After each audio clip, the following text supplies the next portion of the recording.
Hello നമസ്കാരം, പുതിയൊരു വീഡിയോയിലേക്ക് എല്ലാവർക്കും സ്വാഗതം. ഇന്ന് ഞാൻ കാണിക്കാൻ പോകുന്നത് എൻ്റെ ഫ്ലോപ്പായിട്ടുള്ള റെസിപ്പിയാണ്. അത് ഞാൻ ഈ വീഡിയോ ഇടണമെന്ന് വിചാരിച്ചു. പിന്നെ നല്ലത് മാത്രമല്ലല്ലോ, നമുക്ക് പറ്റിയ അബദ്ധങ്ങൾ കൂടി ഷെയർ ചെയ്യാമെന്ന് വിചാരിച്ചു.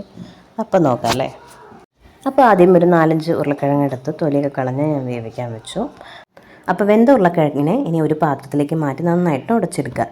എന്നിട്ട് ഇതിലേക്ക് ആവശ്യമായിട്ടുള്ള ചില്ലി ഫ്ലേക്സ്, ഒറിഗാനോ, ഉപ്പ്, പിന്നെ ആവശ്യത്തിന് കോൺഫ്ലവർ എല്ലാം ആഡ് ചെയ്തിട്ട് നന്നായിട്ട് മിക്സ് ചെയ്യണം. അപ്പോൾ എരിവ് ഇഷ്ടമുള്ളവർക്ക് കുറച്ചും കൂടി ചില്ലി ഫ്ലേക്സ് ഒക്കെ ഇടാം. എന്നിട്ട് നമുക്ക് എല്ലാം കൂടി മിക്സ് ചെയ്യാം. ഇനി നമുക്കത് ഷേപ്പാക്കി എടുക്കണം.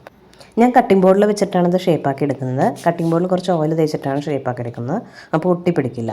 ആദ്യം ഒരു റൗണ്ട് ഷേപ്പിലുള്ള ഒരു അടപ്പ് വെച്ചിട്ട് ഞാൻ അതിനെ കട്ട് ചെയ്തു. ഇനി അതിലേക്ക് ഒരു സ്ട്രോ വെച്ചിട്ട് 2 കണ്ണുകളാക്കി കൊടുക്കുകയാണ്. പിന്നെ നമ്മുടെ സ്പൂണിൽ അത് വെച്ചിട്ട് അതിനൊരു സ്മൈലി ഉണ്ടാക്കി കൊടുത്തു. ഇതുവരെ എല്ലാം കറക്റ്റായിരുന്നു, എല്ലാം നന്നായി തന്നെ കിട്ടി. പക്ഷേ ഇനി അടുത്ത സ്റ്റെപ്പിലാണ് ഇത്തിരി എനിക്ക് ചെറുതായിട്ടൊരു പണി കിട്ടിയത്. എന്താണെന്ന് നോക്കാം കേട്ടോ. അങ്ങനെ ഞാൻ എല്ലാവരും കുറച്ച് എണ്ണം ഇതുപോലെ ഇങ്ങനെ ഇതേ രീതിയിൽ തന്നെ കുറേ ഷേപ്പാക്കി എടുത്തു. അതൊക്കെ ആദ്യം കുറച്ച് പ്രയാസമായിരുന്നു, പിന്നെയൊക്കെ എൻ്റെ കറക്റ്റ് നല്ല ഷേപ്പിൽ വന്നിട്ടുണ്ട്. അപ്പോൾ ഇതേ രീതിയിൽ തന്നെ ഞാൻ കുറച്ച് എണ്ണം റെഡിയാക്കി എടുത്തു. പിന്നെ അത് ഫ്രൈ ചെയ്യാൻ വേണ്ടിയിട്ട് എണ്ണ ഒരു പാനിലെടുത്ത് നന്നായി എണ്ണ ചൂടായപ്പോൾ ഇത് ഓരോ സ്മൈലി ആയിട്ട് എടുത്തിട്ടു.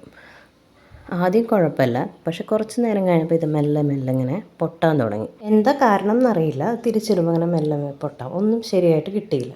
അപ്പോൾ ഞാൻ വിചാരിച്ചു ഇനിയിപ്പോൾ പെട്ടെന്ന് ഞാൻ എടുത്ത് ഫ്രൈ ചെയ്യാൻ വെച്ചതുകൊണ്ടായിരിക്കുമോ എന്ന് വിചാരിച്ചു. ഞാൻ കുറച്ചെണ്ണം എടുത്തിട്ട് ഇങ്ങനെ ഫ്രീസ് ചെയ്യാൻ ഫ്രിഡ്ജിൽ വെച്ചു. എന്നിട്ട് ഇട്ട് നോക്കിയപ്പോൾ പിന്നെയും ശരിയാകില്ല. പിന്നെ അത് എണ്ണയിലിടുമ്പോൾ അത് പൊട്ടി പോകുന്നു. അവസാനം എനിക്ക് കിട്ടിയതാ ഇങ്ങനെയാണ്. എൻ്റെ പൊട്ടറ്റോ സ്മൈലി എനിക്ക് കിട്ടിയതാ ഈ രൂപത്തിലായിരുന്നു. ഇതെന്താ പറ്റിയതെന്ന് എനിക്കറിയില്ല. ഞാൻ കോൺഫ്ലവർ ആഡ് ചെയ്തത് കുറച്ച് കുറവായിരുന്നു, 2 സ്പൂണൊക്കെ ആഡ് ചെയ്തിട്ടുണ്ടായി. ചിലപ്പോൾ അതുകൊണ്ടായിരിക്കാം ഇങ്ങനെ പൊട്ടിപ്പോയതെന്ന് തോന്നുന്നു. പൊട്ടറ്റോ കൂടിയതുകൊണ്ടായിരിക്കാം. കുറച്ചും കൂടി പൊടി ഇട്ടുണ്ടായിരുന്നെങ്കിൽ ചിലപ്പോൾ കുറച്ചും കൂടി നല്ല രീതിയിൽ കിട്ടുമായിരിക്കും. അപ്പോൾ ഇന്നത്തെ വീഡിയോ ഇത്രയേ ഉള്ളൂ. അപ്പോൾ അടുത്ത വീഡിയോ ആയിട്ട് ഞാൻ ഉടനെ വരാം. ബായ്.